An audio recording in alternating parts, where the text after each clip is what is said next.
These coffins, carrying the victims of the Colombian mountain crash, including members of a Brazilian football team, Chapecoense, have been loaded onto Air Force planes for their final journey home. The disaster killed 71 people and shocked football fans the world over. The airliner apparently ran out of fuel, lost electrical power, and was preparing for an emergency landing when it crashed. Only 6 people survived, including 3 members of the football team en route to the Copa Sudamericana final, the biggest game in the small club's history.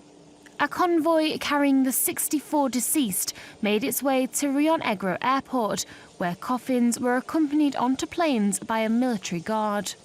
Funeral services are set to be held in the club's small farming hometown in southern Brazil, where around 100,000 fans, about half the city's population, are likely to attend. Engine ignition. Lift off.